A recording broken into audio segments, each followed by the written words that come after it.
Everybody, welcome to another episode of Tammi Takes, where hot topics collide with humor. And so today we are going to do a Tammi Takes on a television. We are going to be discussing and reviewing the Netflix series Forever. So you guys, I love this series. I love a good coming to age movie, television show, and this did not disappoint, especially because we do not see a lot of coming of age movies or series that discuss the nuances of being a part of the Black community or being in a neurodiverse community as well. So this was definitely a great watch. I hope you guys get a chance to watch it. If you have not watched it yet, spoiler alert, I will be talking about the series. So if you haven't watched it, click off and then come back, and then you can definitely see my take on it. So the series follows teenage loves Keisha and Justin. Keisha, I relate to so much, being a girl in academia, going to private school, and I want to say public school, but she started off in private school, being highly intelligent, being one of the young Black girls in her school, one of the only Black girls that was in her school who was not only talented academically, but also an athlete. I wasn't an athlete.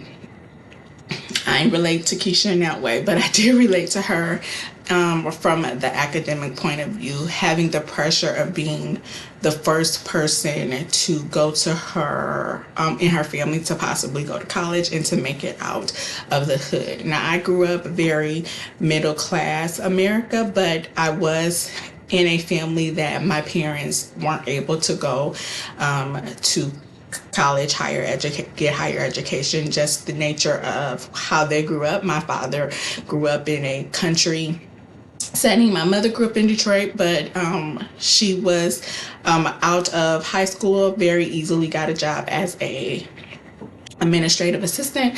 So they both did not necessarily have to get a college degree to be successful. However, that was something that was highly promoted in my family. So me and my sister, being out of my father and mother's lineage, being one of the first children to go to college, I felt the pressure of making sure I got good grades and making sure that nothing stood in that way, and wanting to make sure that even with my extracurricular activities, I wanted to make sure that my reputation moving forward wasn't going to mess up any opportunities for me to go to a good school. So I related to Keisha in that way.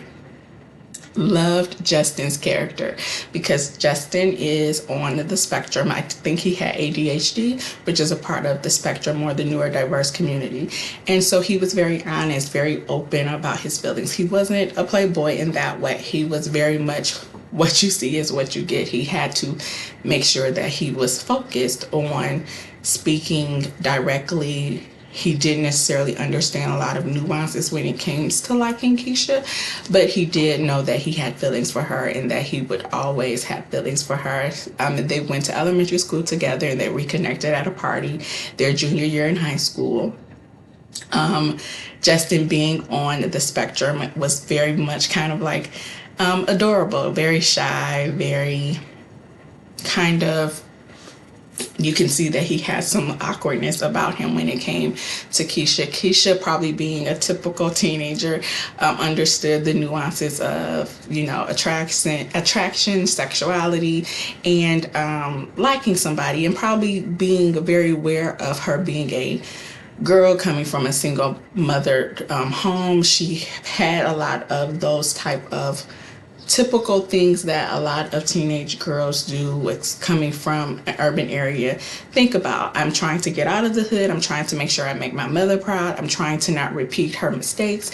And I'm trying to still have fun and have a teenage love. Like any other girl would want to have. So they meet at that party, they reconnect, they recognize that they have chemistry, that they like each other, and they go on their first date at the movie theater. Keisha is carrying the weight of having a video of her performing oral sex on her ex-boyfriend. Now let's talk about her ex-boyfriend. I don't even want to talk about his name because I forgot his name. But he was the jock, the athlete. In every coming of age movie, you have that type of character. The character that's popular, the character that is athletic, considered good looking, cool, has swag, all of that good stuff. Justin is not that. Justin is also very good, a good looking guy, but he is the quiet good looking guy, the guy that probably doesn't even know that he's handsome, the guy that has some talent about him. You know, Justin was an athlete. He could play basketball very well. He wasn't really good at academics, but he had the focus to be a good athlete, but he wasn't one of those typical type of jocks. He really had to try to be the type of athlete that Keisha's ex-boyfriend was. I gotta see what that boy's name is. It don't matter. If you watch the series, you'll figure out who I'm talking about. He ends up going to a good collegiate school on a scholarship because he plays basketball well. The point about his character is he is the one that shared an intimate video of him and Keisha, and Keisha is the one that got blamed for everything because she is the one that took the video. She is the one that showed him the video, thinking that, hey, I'm doing this for my boyfriend. It's an intimate moment between us, not thinking that he's going to share the video, and he does. So this causes Keisha to have to leave her private school where she would probably get into an Ivy League school or a good HBCU where she has resources, and she has to go to another school, putting her mom in some financial situations where her mom had to scrimp and scram to pay for this school so that she could go to Howard. That was where she wanted to end up going for college. So Keisha is carrying this burden and thinking that Justin knows about this video. Justin has no idea that there's a video circulating of Keisha performing fellatio, and because he is kind of awkward when it comes to his own sexuality, he's a virgin at this time. When she tries to go there with him, he's like, yo, you ain't got to do this, you know, just because I got you something or just because we're on a date. And she gets offended because she thinks he's seen this video and he's judging her based off the video, where he's really just like, no, I just like you, which is also sweet. The underlining feelings of Keisha being the person that has to carry this video on her shoulder and not her ex-boyfriend who actually showed the video. And his reasoning was, I wanted to show the white boys at this private school that black girls know how to do this too. And I just don't believe it. I think the real reason you showed the video is because you wanted to show your boys that you are having some form of sexual activity. And there's no repercussions for the young man. He gets to go off and be this amazing athlete. He gets to go to, gets to still show his face in the school without any regret. He still gets to get recruited. No one is putting any onus on him as to him being in the video. Everybody is ostracizing Keisha, including Keisha. Keisha is saying, it's my fault that the video's out there because I'm the one that took it. It's my fault that this is happening to me. I was the stupid one for sharing the video. And when she says she was the stupid one for sharing the video, she means actually sending the video to her ex-boyfriend, who showed everyone else. And I kind of can resonate with that because a lot of young girls can, right? We all have had moments where we do something stupid. The boy doesn't really get reprimanded for also being a part of the activity. So the girl has to carry the weight of that shame or guilt. And so, she is trying to keep it from her family because she doesn't want her mom to have to worry about this video being out there. So she doesn't really discuss it with anyone. Now, her and Justin go through this whole breakup to make up throughout the whole entire series. One minute they're on, the next minute they're off. They're unfollowing each other and then following each other, blocking each other, then unblocking each other. The things that young love does. You know, you're still trying to find yourself, and then you have to add on this other person that you like, and then you have to add on that he is on the spectrum. He doesn't always understand why she's upset or the nuances of what this means. He just knows how he feels, and then he tries to communicate that, but sometimes it's lost because he is so direct, and so sometimes it's a little bit jarring. I know how that feels because I am in a neurodiverse relationship, and sometimes as a neurotypical, you have to be like, oh, you didn't mean that in a way that is kind of asshole-ish. You really are just direct and trying to get some clarification. And so Justin has to navigate that part as well. Also, the one thing I like about this series is Justin's parents' dynamic, his mother and his father. His mother is a type A kind of helicopter mom, very, very much wanting Justin to follow in her footsteps. She wants him to go to Northwestern. She wants him to be focused in making sure that he gets a good job and gets into a good college, and using basketball as a way to do that. She's definitely very conscious that he is on the spectrum, and so she tries to help him focus on things, but she's also wanting him to have that experience of being a teenage, boy. But sometimes she just doesn't communicate it well. And because she is so very type A, she's like, this is what you need to do to get to the next steps. There's no deviating from this plan. This is the routine. This is the plan. This is what's going to get you successful. And she's probably doing that because he is on the spectrum, because most people on the spectrum need routines. They need plans. They need to have something to follow. But Justin is also very creative and also a type B personality, much like his father, who is a chef. I like their dynamic because you see this very power-driven, very type A mother, and you have this very calm, type B, creative type of father, and their dynamic just works well with each other. You would think in our society, those two people won't get married and work, because a type A woman probably doesn't want a type B man. I personally don't think so. I think opposites tend to attract and they tend to work well.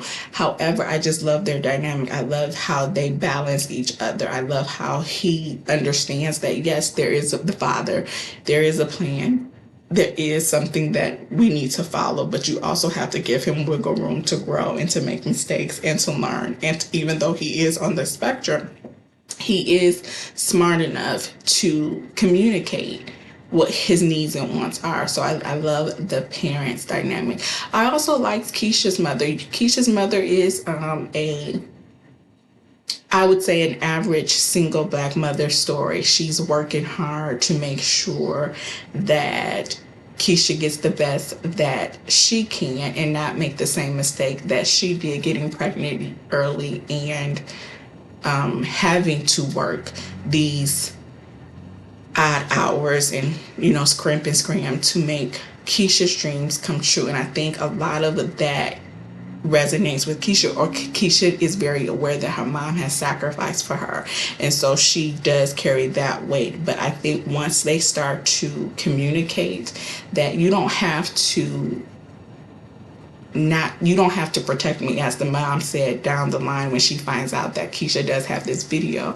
You don't have to protect me from everything. I should be protecting you from being coerced or feeling like you're getting taken advantage of. You don't have to carry that weight on your shoulder, even though through a lot of the themes was, oh, I want you to get with this basketball player who's going to be your way out of the hood, because he is going to make it in the NBA, and if you are his girl, you're gonna, have access to so many resources that you won't be in the hood. A lot of Keisha's family was putting her success on her being connected to her ex-boyfriend, who was a good basketball player, instead of recognizing that Keisha was going to be the one that got herself out of the hood and she was going to be successful. She didn't need the man to do it. The mother also, you see the dynamic between the mother and Keisha's father. Keisha's father is a creative. He was not an absentee father. He just wasn't a present father. Keisha knew who her father was. He was in the music industry, and so he was never really home. So Keisha kind of understood that her father wasn't going to be the type of father that was going to be present in her life continuously, but they had their own way of loving each other and being present in each other's lives. Keisha would take pictures to show her father where she would be, and he would do the same. So that's how they connected. And so that just lets me know, even though you may not have a father in the home, doesn't mean that a father can't be present. Now, he was a little bit of a dick. I didn't like how he treated Justin. He made Justin feel like what he wanted to do wasn't good enough for Keisha. And I believe that Keisha is the only one that can make that determination. Long story short, they go through their ups and downs of being in a teenage love affair. They break up, they make up, they lose their virginity to each other. They go to prom together. They break up right before college because Justin is like, I don't want to stop you from being great. And Keisha is like, I don't want to stop you from being great. I want you to live your best life and I want to live mine. And by the end of the series, you recognize that Keisha and Justin probably will end up getting married in their late 20s, early 30s, but they are not together by the end of the series. Justin doesn't go to Northwestern like his mom wants him to. He lets his mom know that that's not what he wants to do. That's not his dream. He wants to make music. He's good at beats because of his ADHD. When he's focused, when he finds a special interest, he can focus on it, and he gets really good at making beats and hearing music in a way that some people may not hear it. And so he ends up getting an internship and working with a producer, and he ends up making some beats for this producer and getting recognized. And he is going to go to college. He just wanted to take a break to figure out how the music was going to be beneficial to him. Keisha ends up going to Howard and getting accepted into Howard and getting ready to go to Howard by the end of the show. And so I would say, all in all, this was a great watch.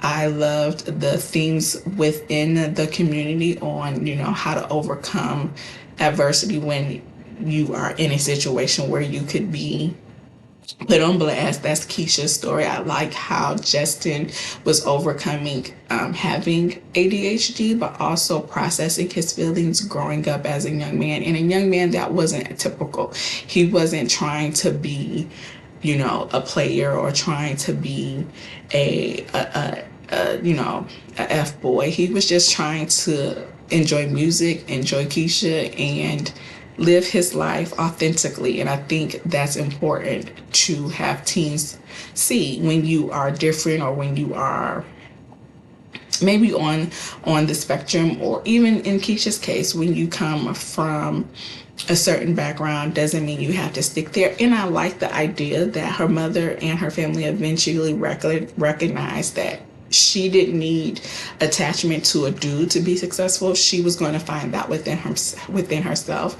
And so that, I think, is very important to teach young girls, because we still do put on women that they should get married and be mothers and have a family that is a successful woman, when the reality is a successful woman is a woman who follows her goals, her dreams, and her aspirations, and makes sure that she does it in a way that is authentic to her in her own journey. And I did like that part of the show. I'm happy to hear that they are getting a second season. So we do get to see the story of Justin and Keisha as they are now about to be college students. Do they come back together? Are they going to last forever? Because that is what they promise, that they will forever be together, or at least in each other's lives. And so that is something that I am looking forward to, a good coming to age movie. And I hope you guys take the time to watch it. There may be some things that you guys recognize in the show that I did recognize. So if you did, comment below. Also, don't forget to like, subscribe, and share. And I will see you guys on the next episode of Tammi Takes. Bye.